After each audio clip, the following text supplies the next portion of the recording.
Assalamualaikum to our video viewers. Here we will talk about inflation. In this video, we will discuss about impact of high inflation to the economy. Introduction. In general, inflation became one of the serious matters over a period of times. It can be said that throughout the past few years, Malaysian inflation is caused by many factors. These factors either caused by economy or caused by external factors apart from economy. The economic factors are divided into monetary and non-monetary factors as well. Under the monetary factors, the money supply is one of the economic factors that cause inflation in Malaysia. The money supply has a positive relationship on inflation rate. If the effect of money supply on inflation rate is known important means, then the government should try to implement the suitable monetary policy to control the inflation rate in Malaysia due to the effect of money supplies. In economies, inflation is known as a rise in the general level of price of goods and services in an economy over a period of time. When the price level increase, its unit of currencies buys fewer goods and services. In short, it can be said that inflation is a sustained rise in the general price level. The general price level is something that reflects the overall price level for goods and services in an economy at a particular time.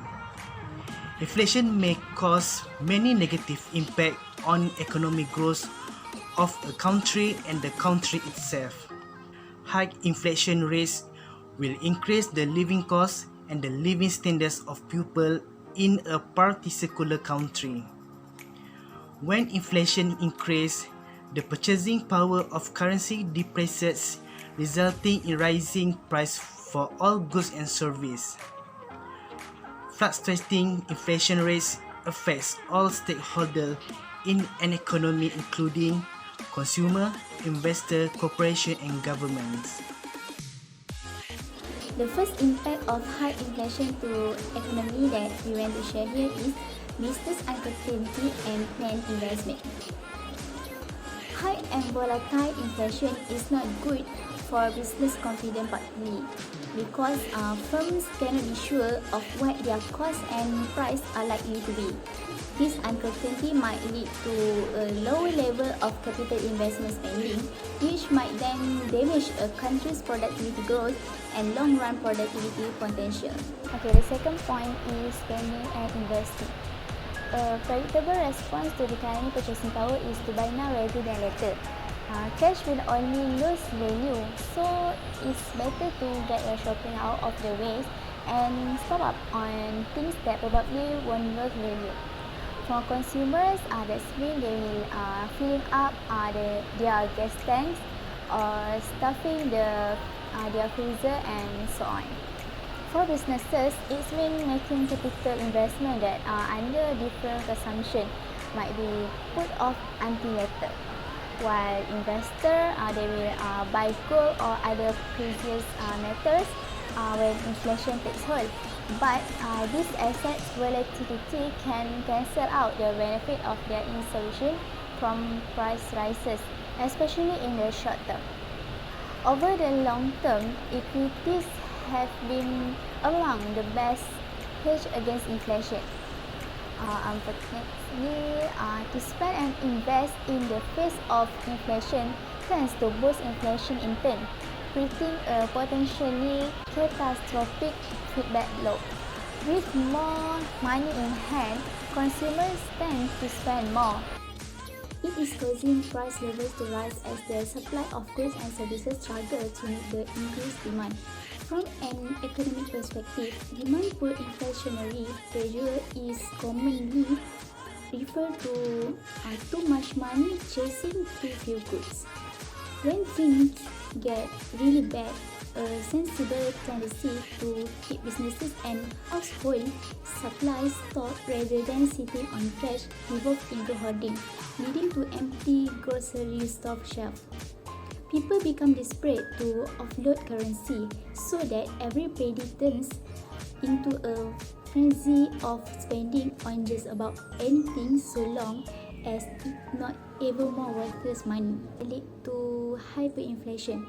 As we know, inflation measure of the rising prices for goods and services, but hyperinflation is a term to describe rapid, excessive, and out of control general price increases in an economy.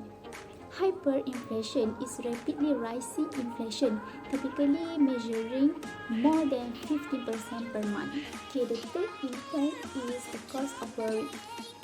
Higher inflation may lead to higher borrowing costs for businesses and people.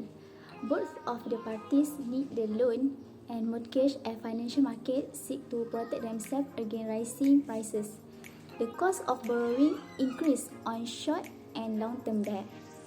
Okay, the relationship between inflation and interest rate. If the interest rate are low, company and individuals can borrow cheaply to start a business, to earn a degree, or to hire new workers. Okay, if a low rate, this encourage spending and investing, which generally stop inflation instead. The next impact of inflation to the economy is higher interest rate. Inflation leads to higher interest rate in the long run. Initially, when the government increase the money supply, this indirectly may increase the availability of money and will lower the interest rate. However, the higher equilibrium price and lower value of the money will due to the increase of money supply. This also may lead to the bank and other financial institutions to raise rate in order to compensate for the loss of the purchasing power of the fund.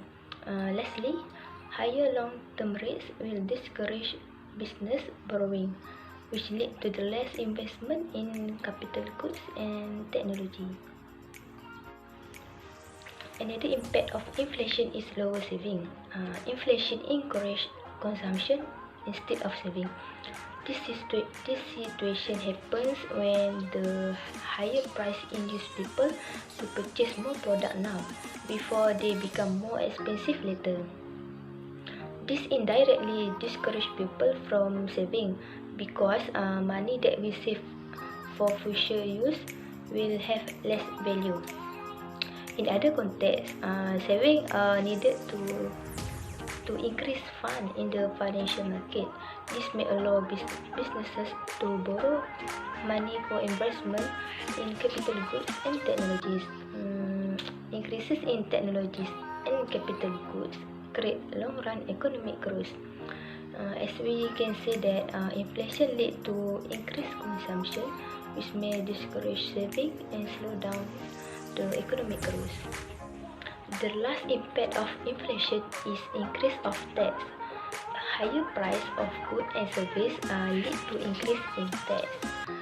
This happens when nominal, which is not real incomes, rise along with inflation and push income earners into higher percentage of tax. Even though purchasing power does not increase, but a person need to pay a bigger chunk of their income tax to the government. For example, the property tax on houses, land, and other real estate increase as well. As we know, if the government adjusts the brackets along with the rate of inflation, then the tax rate will still remain the same. However, many times the government does not adjust the brackets or does not adjust them fully. This will then lead to higher tax rates.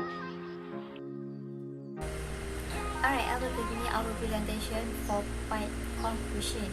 Inflation is the cause the fall in aggregate supply to equal the increase in aggregate demand. It can be controlled by the increase the supplier of food and service and reducing money income in order to control aggregate demand.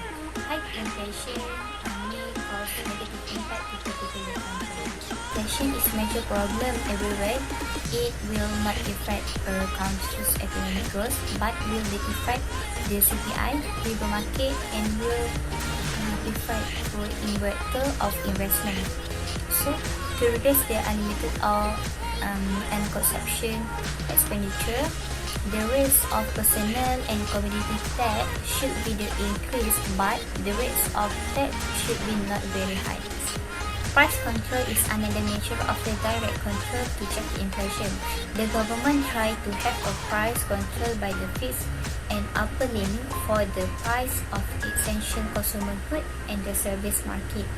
To control this, the government should freeze the waste, income, profit, dividend, bonus, and other, but such as the drastic measure can be only adopted for the short periods, as likely to the both of worker and industry.